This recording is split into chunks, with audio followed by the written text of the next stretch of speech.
33 அமரர்க்கு முன் சென்று கப்பம் தவிர்க்கும் கலியே துயிலழாய். 33 கோடி தேவர்களும் அங்க இருக்கா. அமரர்க்கு முன் சென்று கப்பம் தவிர்ப்பவன், அவர்களுக்கு ஏற்பட்ட பயத்திலிருந்து நிவர்த்திக்கக்கூடியவன், பய நிவர்த்தகன், அபயப்பிரதானம் பண்ணக்கூடியவன், பயத்திலிருந்து நம்மளை காப்பாற்றக்கூடியவன் யாரு? அபயம் சர்வபூதேபியா ததாமி ஏதத் விரதம் மம என்று சொல்லக்கூடியவன் பகவான் ஆவிர்பவித்தான்.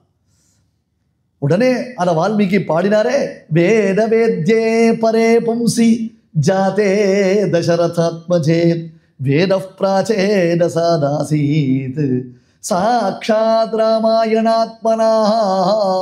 ராமாயணம்ன்றது வால்மீகியுடைய கம்போசிஷன் இல்லை, அந்த வேதமே ஸ்லோக ரூபமாக வால்மீகி மூலமாக வந்தது. There is a difference between discover and invention. Valmiki செய்தது டிஸ்கவரி தான், இன்வென்ஷன் இல்லை. ஏன்னா வேதத்தை இங்க கொண்டு வந்தார். அதே போல்தான் ஆழ்வார்களும், வேதம் தமிழ் செய்த மாறன் ஷடகோபன். ஆழ்வார்கள் பேசுவார்கள், ஆழ்வாருடைய பெருமையை சுவாமி தேசிகன் காண்பிப்பார். வேதம் தமிழ் செய்த மாறன் ஷடகோபன். இவர் புத்துக்குள்ள இருந்தார், நம்மாழ்வார் பொந்துக்குள்ள இருந்தார். ரெண்டும் பொந்துதான். இவர் புத்துக்குள்ள இருந்து அவருக்கு சாட்சாத்காரம், அவருக்கு பொந்துக்குள்ள இருந்து சாட்சாத்காரம். இவர் வான்திகழும் சோலை மதிலரங்கர் வன்புகழ் மேல் ஆய்ந்த தமிழ் மறைகள் 1000 என்று பகவானுடைய குணங்களை பாடினார். கோன்பஸ்பின் சம்பிரதம் லோகே குணவான் கஷ்ட வீரியவான் என்று வால்மீகி அதே குணங்களை பாடினார். ஆகையால் தான் பெரியோர்கள் திருவாய்மொழி பாசுரங்களுக்கு வியாக்கியானம் இடும் பொழுது ஒவ்வொரு பாசுரத்திற்கும் ஸ்ரீமத் ராமாயண ஸ்லோகங்களை கொண்டு வியாக்கியானம் இடுகிறார். அது ராமாயணத்திற்கும் திருவாய்மொழிக்கும் இருக்கக்கூடிய ஒரு சாமியம், ராமாயணத்துக்கும் திருவாய்மொழிக்கும் இருக்கக்கூடிய ஒரு ஒப்புமையல், அவ்வளவு பெரிய பெருமை திருவாய்மொழிக்கு காண்பிக்கப்படுகிறது. எப்ப வியாக்கியானம் பண்ணினாலும் அது ஒரு பாசுரம் அப்படின்னாலும் கூட உடனே ஸ்ரீமத் ராமாயண ஸ்லோகம் தான் அங்க பிரதானமா இருக்கும். அதை எடுத்துதான் அர்த்தம் சொல்றான். அல்ல நிகமகான வேதம், அந்த வேதமானது இவனை காண்பிக்கிறது. வேத புருஷன் இவன் தான் என்று பாலகாண்டமோ ஆரண்ய காண்டமோ எந்த காண்டத்திலையும் நாம வேத புருஷன் யாரு இவன் தான் நிரூபணம் பண்ணி காண்பிக்கிறோம். வச்ச சத்யம் சத்யஸ்துதபகமஹேதுஷ்ச நிகமஹா பதஞ்சாஹு சத்யௌ விரதௌ பதஞ்சாஹு சத்யவிரதம். ஹே தேவப்பெருமாளே, நீ எழுந்தருளி இருக்கக்கூடிய ஸ்தான விசேஷத்திற்கு சத்யவிரதம் என்பதாக பேர், சத்யவிரத க்ஷேத்திரம் என்பதாக பேர். வேதத்தில் ஒரு வாக்கியம் தேவானாம் பூர யோத்யா என்று வேதத்தில் வருகிறது. அயோத்தியா என்றால் பரமபரத்திற்கு அயோத்தியான்னு பேர். சுவாமி பராசர பட்டர் யாயோத்தியேத் அபராஜிதேதி நாகம்பரேன ஸ்திதா, அயோத்தியான்னு பேரு அபராஜிதான்னு பேரு என்று இந்த க்ஷேத்திரத்தினுடைய மகிமையை சொல்றார். அப்ப தேவர்கள்னு சொன்னாலேயே இங்க நித்திய சூரிகள், அந்த நித்திய சூரிகளுடைய ஸ்தான விசேஷம் எது? வைகுண்டம்னு பேரு. அவன் எழுந்தருளி இருக்கக்கூடிய இடம் என்ன? சத்யவிரத க்ஷேத்திரமான வைகுண்ட லோகம். என்னப்பனே ராமா வரதா, உன்னிடத்துல அசத்தியம் என்பது ஒன்று உண்டா என்று கேட்கிறேன். அப்ப சத்தியம் அப்படின்னா என்ன அர்த்தம்? அந்த சத்திய சந்தன், சத்திய ஸ்வரூபன், சத்திய விசிஷ்டன், அப்பேற்பட்டதான சத்திய தர்ம பராக்கிரமன்னா ராமபிரான் அவதாரம் பண்ணி உலகத்துல சத்தியத்தை ஸ்தாபனம் பண்ண மக்களுக்கு பயம் போயிடுத்து. என்ன வேணா பண்ணலாம், எப்படி வேணா பண்ணலாம், எப்படி வேணா இருக்கலாம்ன்ற அளவுக்கு மக்களுக்கு இப்போ ஒரு துணிச்சல் வந்துடுது. பாப பீருக்கள் இல்லை. இப்போ பாப்பத்தை பார்த்து பயப்படுறவா ரொம்ப ரொம்ப குறைஞ்சு போயிட்டா. இப்போ இன்னொன்று எது பாப்பம்ன்றதுக்கே நமக்கு பெரிய பிரச்சனைகள் வந்துடுது. நாம் எது பண்ணாலும் பாப்பம் இல்லைன்னு நாமளே சமர்த்தனம் பண்ணிக்க தெரிஞ்சுட்டோம். நாம பண்ணினா அது பாப்பம் இல்லை, மற்றவர்கள் பண்ணினா அது அது தப்பே இல்லைனாலும் அது தப்பு. நாம பண்ணிட்டோம்னா பெருமாள் பார்த்துப்பார், எனக்கு என்னை பற்றி அவருக்கு தெரியும், என்னை அவர் மன்னிச்சிருவார், நாம் பண்ண அவர் ஏற்றுப்பார் அப்படின்னு ஈஸியாக நம்ம ஒரு சமாதானம் சொல்லிட்டு போய்டும். ஒவ்வொரு சந்தர்ப்பத்திலையும் தர்மத்தினுடைய விசாரம் பண்றது அவ்வளவு சுலபமானது இல்லை. இன்னைக்கு தர்ம விசாரம் பண்றது யார் யாரோ பண்ண ஆரம்பிச்சுட்டா. இப்ப அந்த காலத்துல கூட பெரியவர்கள்லாம் அவ்வளவு சுலபத்தை தர்மசாஸ்திரம் சொல்ல மாட்டான்.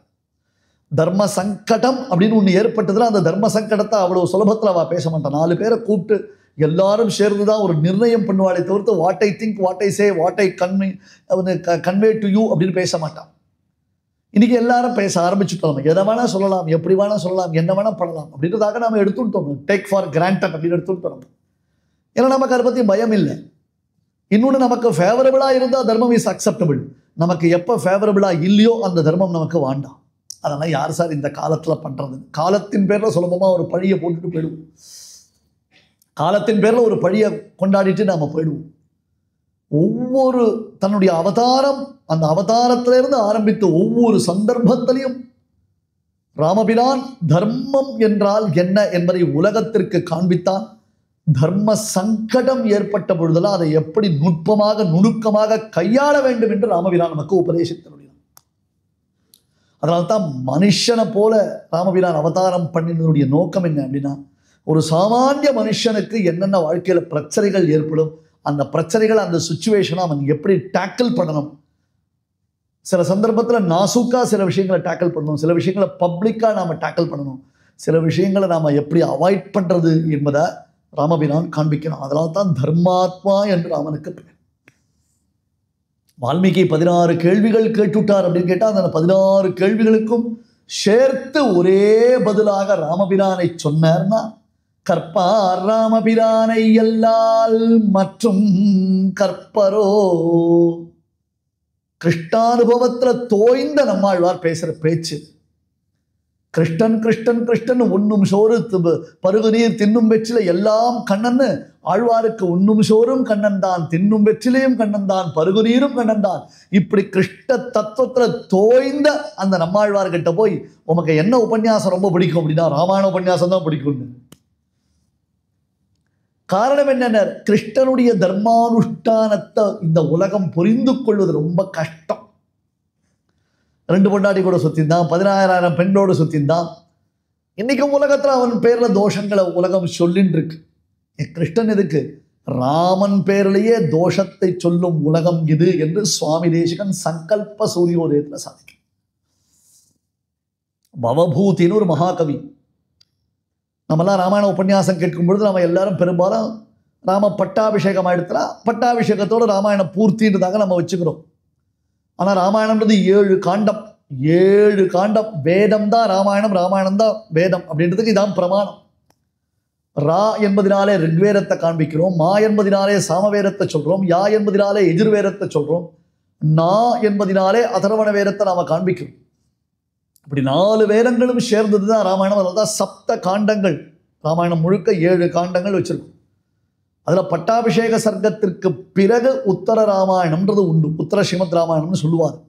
உத்தரகாண்டத்தில் நிறைய விசேஷங்கள் சொல்லப்படும். அங்கே தான் லவகுஷர்களுடைய ஜனனம் முதலானவைகள் காண்பிக்கப்படுகின்றன. உத்தரகாண்டம் ரொம்ப பிரசித்தமானது.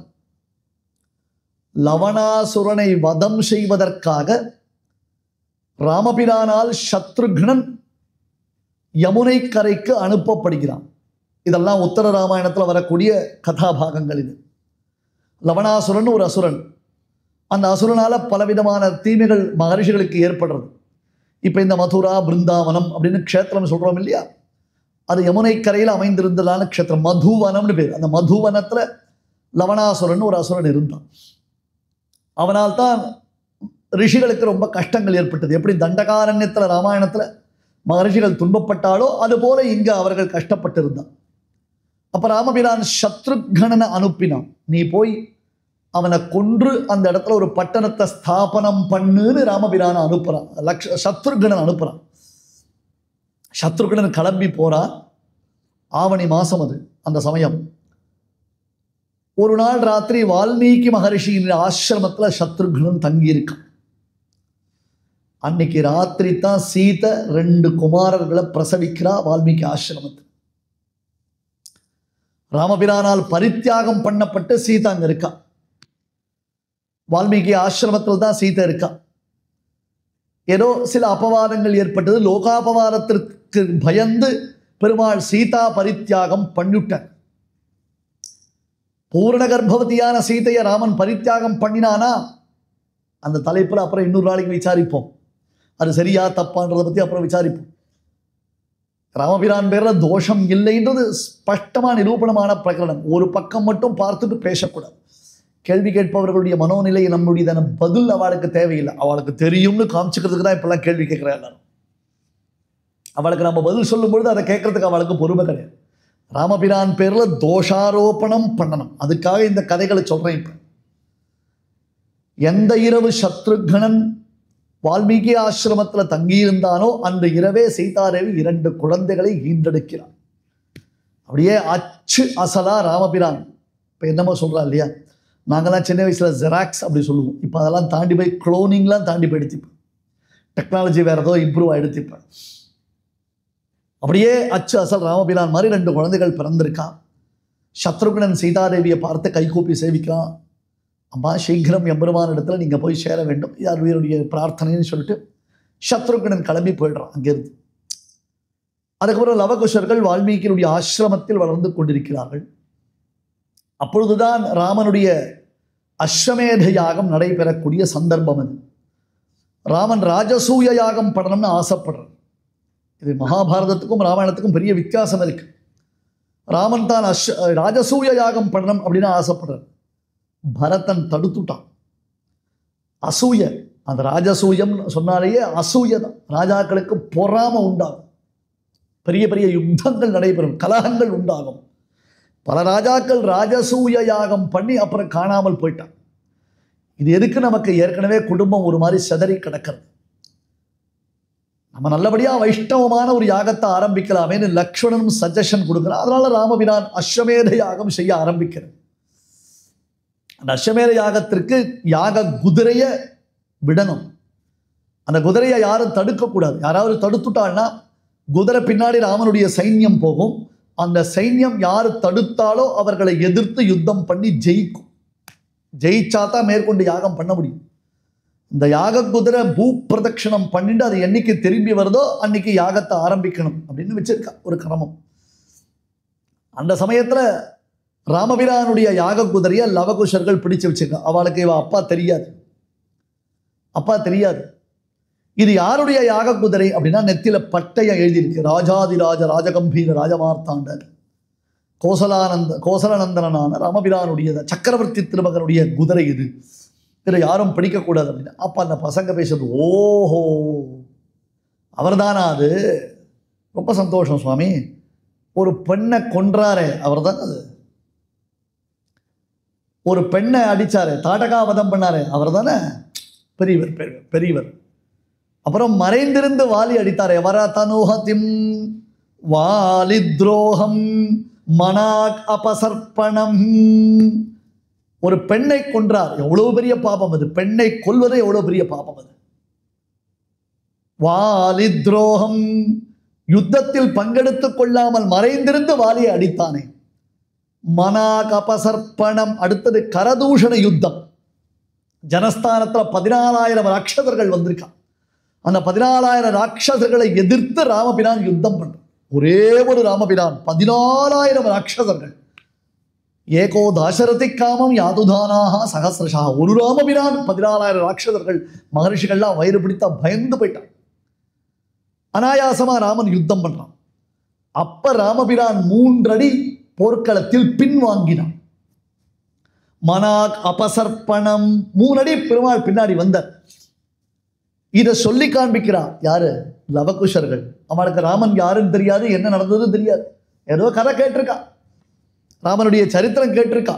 அப்போ வால்மீகி முழுக்க ராமாயணத்தை கம்போஸ் பண்ணி முடிக்கல. இவளுக்கு அந்த கதை காதில் விழுந்திருக்கு. தாடகாவதம் பண்ணவரா, ஒரு பெண்ணை கொன்றவரா, சூப்பர்.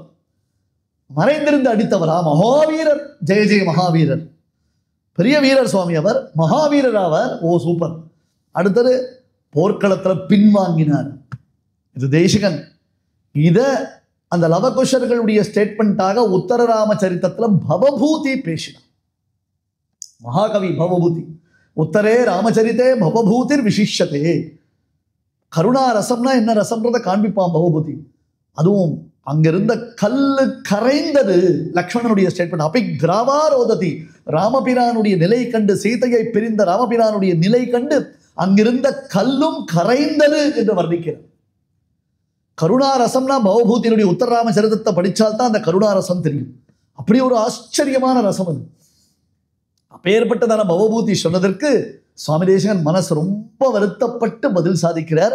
சங்கல்ப சூரியோதயத்தில் நிரவதி குணகிராமே ராமே. ஐயா, உலகத்தில் குணங்களால் உயர்ந்த வள்ளல் ராமபிரான், அவனை கூட குற்றம் குறை சொல்லக்கூடிய உலகம் இது. இந்த உலகம் அவன் மீது 3 குற்றங்களை இன்று வரையிலும் பேசிக்கொண்டிருக்கிறது.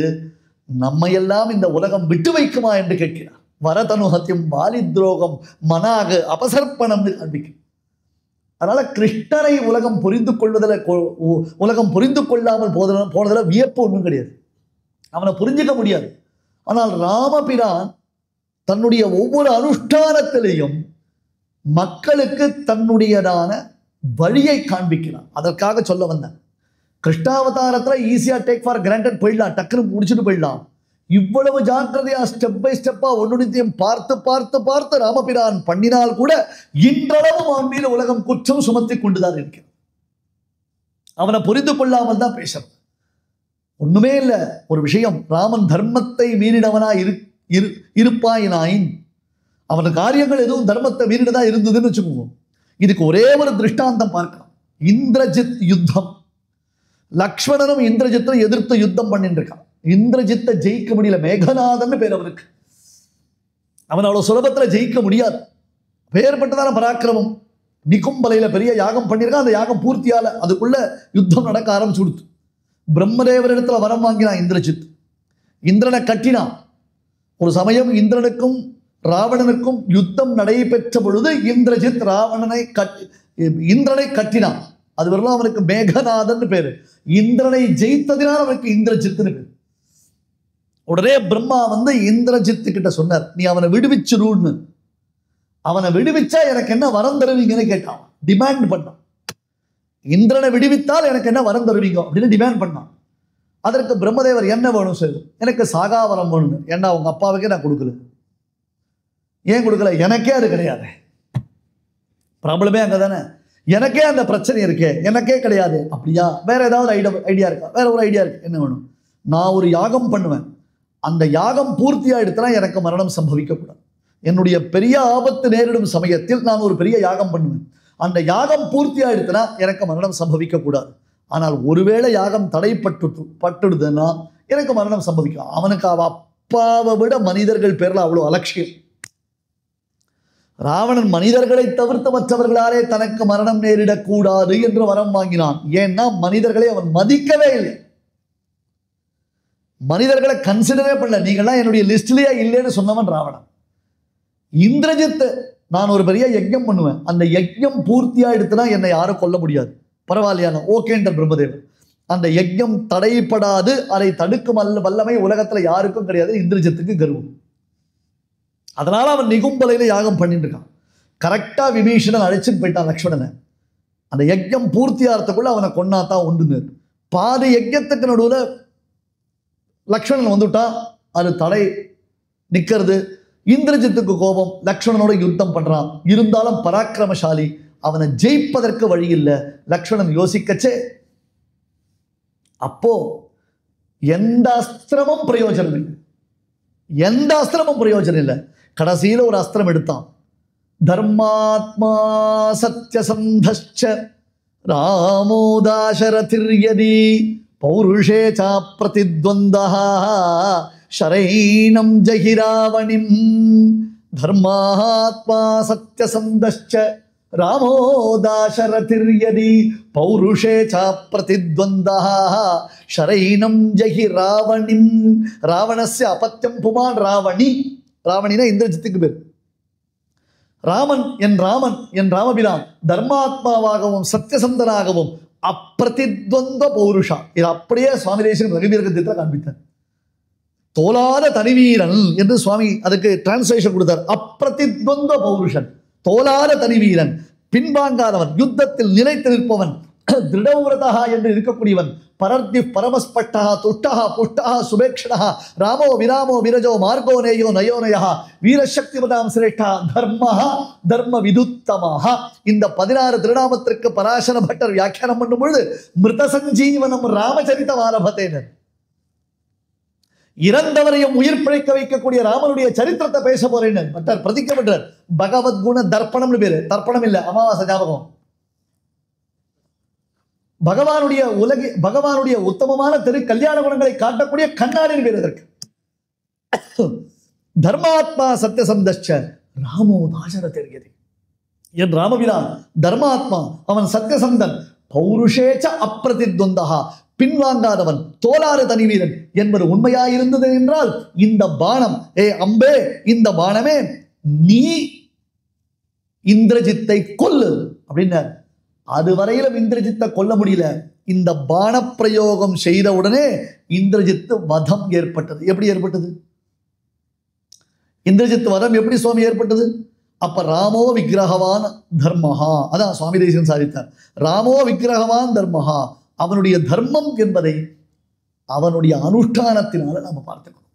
சத்தியசந்தன் என்பதை நாம பார்க்கிறோம். ஒவ்வொரு தர்ம சங்கடம் ஏற்பட்ட பொழுது ராமபிரான் எப்படி அதை கடந்து வந்தான் என்பதே ஒரு பெரிய சேலஞ்ச். தடகாவதம், விஸ்வாமித்திரர் கொப்பளிச்சு போய் நிற்கிறார், கொந்தளிச்சு நிற்கிறார். விஸ்வாமித்ரான்னு பேர் இருக்கு. உலகத்திற்கு பரமஸ்ரேயஸ்கரமான காயத்ரி மகாமந்திரத்தை கண்டுபிடித்த மகாத்மா. தசரதன் ராமனை அனுப்பினான். நல் தந்தையும் நீ, தனி தாயும் நீ, எந்தை நீ ஏந்தி செல்கின்றான். ஏப்பா இனிமே இவருக்கு, இந்த பையனுக்கு, என் பையனுக்கு நீதான் அப்பா, நீதான் அம்மா. ஒரு ஆச்சாரியனிடத்துல சிஷ்யனை ஒப்படைக்கும் பொழுது எப்படி ஒப்படைக்கணும்னு காண்பிக்கிறது. ஒரு ஆச்சாரியனிடத்துல சிஷ்யனை ஒப்படைச்சாச்சுன்னா அந்த சிஷ்யனுடைய தான் அதிசயித்தமான மேன்மைக்கு யார் கேரண்டி? ஆச்சாரியன் தான் கேரண்டி. அவனுக்கு கல்யாணம் பண்ணி வச்சு அவன் குடும்ப வாழ்க்கையில நன்னா விருத்திக்கு வரதும் ஆச்சாரியனுடைய கிருத்தியம். அதை விஸ்வாமித்திரர் கம்ப்ளீட்டா பர்ஃபெக்டா எடுத்து காண்பிச்சார்.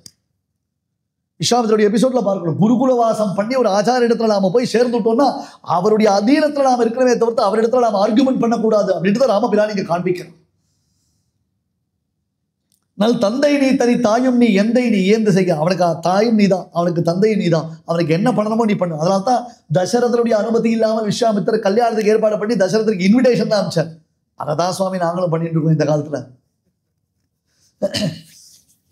அப்பாவுக்கு வாட்ஸ்அப்ல இன்விடேஷன் அனுப்புறான் பையன், தப்பா புரிஞ்சுட்டான் அவன். அங்க முதல்ல போகச்சேவே தாட்டகா சம்ஹாரம் தான். தாட்டகையை கொல்லணும். பெண்யன மனத்திடை பெருந்தகை நினைத்தான். முதல் அசைன்மெண்ட்டே எப்படி இருக்கு சுவாமி அப்படின்னா, இதை பண்ணு அதை பண்ணுன்னு சொன்னா இப்ப ஆர்கியூ பண்றான். சுவாமி அப்புறம் பண்றேனே, நான் இதை போய் பண்ண சொல்றேன், எனக்கு கையறல, நான் அதை பண்ண அவ தப்பா நினைச்சுக்க மாட்டாளா? உனக்கு ஆச்சாரியனுடைய நியமனம் தான் முக்கியமே தவிர்த்து இன்னொருத்தரை பத்தி கவலை கிடையாது. பரசுராமர் தன் தந்தை யாரு? ஜமதக்னி. அந்த ஜமதக்னி ஒரு நியமனம் கொடுத்தார். உங்க அம்மா கெட்டு போயிட்டாடா, உங்க அம்மா தலையை விட்டுன்னு. அடியன்னா விட்டுட்டான் பரசுராமன். விட்டுட்டான். வெட்டினோடனே அவ அப்பா, என்னடா இப்படி பண்ணிவிட்ட?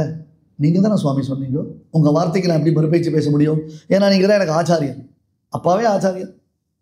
சரி, அடுத்தா